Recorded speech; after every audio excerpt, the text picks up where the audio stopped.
What's going on, everyone? Welcome and thanks for stopping by. In today's video, I'll be going over my top 10 most anticipated JRPGs for 2024. I think this year is set to be one of the most exciting years for JRPGs in as long as I can remember. We will typically get a few big releases each year with some surprises sprinkled in here and there, but this year is shaping out to be something truly special for fans of the genre. Well, with all that said, I'm really excited to get into the game, so let's not waste any more time. First up on the list is Granblue Fantasy Relink. Making its debut on February 1st, so just right around the corner, Granblue Fantasy Relink stands out as one of the premier JRPGs of the year. This is one that's been adapted from the beloved mobile game. This open world experience boasts a breathtaking watercolor or cel-shaded like art style. You'll engage in real-time combat with a party of 4 in a character-driven action RPG.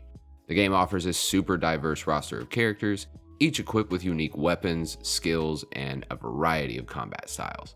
Every time I see something from this game, I get more and more excited. It truly does look like an amazing experience. The way the combat looks with the different skill sets and enemy designs, it truly looks like an amazing way to kick off the year. The thing I'm looking forward to most is teaming up with friends and tackling some of these larger-than-life type sequences. Granblue Fantasy Relink has been a long time coming, so I'm really excited to see how it turns out. Next up on the list is Suikoden Chronicle 100 Heroes. This is a game I've been really looking forward to for a long time, following an immensely successful crowdfunding campaign. This game is scheduled for release on April 23rd. Helmed by some of the original Suikoden series creators, the game revitalizes the beloved Suikoden gameplay while infusing modern elements into the mix. The visual experience is a fusion of enchanting 2D art set against more dynamic 3D environments, which very much reminds me of the HD 2D art style we all know and love from Octopath series. I'm a huge fan of using this type of art style to modernize classic feeling games, and it looks to be done very well here. My anticipation is super high, especially because I have never had the chance to explore the cherished Suikoden series before. I'm super excited to get my hands on this one, and you should be too. Moving on, we've got Visions of Mana. Now, as soon as this got shown off at the Game Awards, I knew this was a Mana game, but I didn't know quite what we were in for. This trailer is stunning and looks like a really incredible game. The art style is amazing, and it really blew me away. After 15 long years, we are getting a brand new mainline Mana game, and I can't wait to be immersed in this breathtaking anime-inspired world. It looks to have magnificent environments and truly captivating character designs. The composers of the originals are making a return to craft the soundtrack of Visions of Mana, so I have super high hopes for this as well. You'll embark on a new adventure with Val, the newly appointed Soul Guard, as he sets off on a journey across the world to accompany his friend on her pilgrimage to the Tree of Mana. We will get to experience action-packed gameplay and explore a vibrant semi-open 3D field. The enemy and character designs look really amazing, and I can't wait to get my hands on this one. Deca Police is next up on the list, and this is one of the most interesting and unique experiences on this list, full stop. I'm really looking forward to this one because I'm always excited to try out something that does things a bit different. This one combines investigative detective gameplay with turn-based combat. These are a couple of my favorite things in games, so Deca Police is shaping up to be my type of game for sure. This is a JRPG from Level 5, developers of the Layton series. The main character, a rookie detective named Harvard, hunts down criminals in a huge open-world crime-ridden city, traveling back and forth between physical and virtual reality. The way the game handles this mechanic and uses aspects from each world to build off each other is really interesting. Each time I've seen a trailer or a preview of this game, I've learned something new, so keep an eye on this one. Next up on the list is Like a Dragon Infinite Wealth.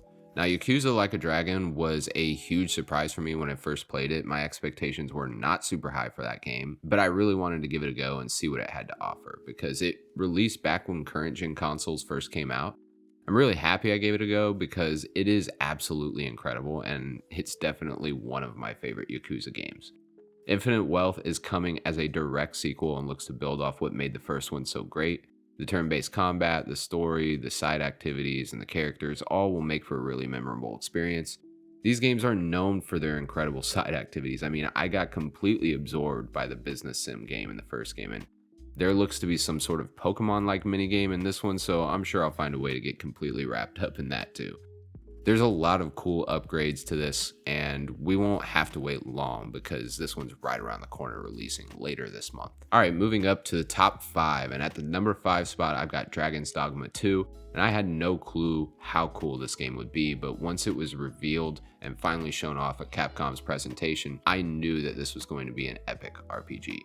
I adore the original Dragon's Dogma for its creative ideas that were really ahead of its time. Hunting giant monsters and exploring the huge open world is part of the appeal of Dragon's Dogma, and the sequel looks to build on that formula in really creative and innovative ways. I always really enjoyed the combat, and going back and playing it recently, there were traces of some of today's best games at play here. There's a taste of the Souls games, some Witcher, and many more RPGs I love and adore. I'm hoping the sequel has some creative twists that carry on for generations to come as well. The pawn system was really interesting in the first game, but not without its issues. The AI was rough around the edges, and the overall experience left a lot to be desired, but all that seems to be fixed with the sequel, and if what's been shown so far is any indication of what we're getting, then I think fans will definitely be pleased. Next up, I have Unicorn Overlord. Now, I always get excited when a new JRPG IP is announced. It's easy to continue a long running franchise and build off an incredible foundation with a strong fan base, but to do something completely original and new from the ground up in the JRPG space takes some serious effort. And Unicorn Overlord looks really incredible. This game looks to kind of take after the 90s tactical JRPGs I grew up on and add a modern twist to it. Vanillaware is developing this one, and they have an amazing track record. I mean, I poured hours and hours into Dragon's Crown back on the Vita, and this game's art style and look and feel remind me of it a bit. In fact, I went back and dipped my toes into that one after this was announced, and it holds up as well as ever. Unicorn Overlord is set to take place in a world ripe with political intrigue that will lead to battles taking place on incredibly large-scale battlefields. This is one to definitely keep your eye on when it releases later this year. All right, next up at the number 3 spot, we've got Final Fantasy VII Rebirth. And the fact that this is at the number 3 spot goes a long way in telling you just how incredible of a year we are in for, because Final Fantasy VII Remake is one of my all-time favorite JRPGs. And this looks to build on that game in ways I never could have dreamed of. Final Fantasy VII Rebirth is the continuation of the remake and takes us beyond the Midgar story arc we saw our way through in the first game. Things are going to open up quite a bit in this one, not just in story, but in gameplay as well.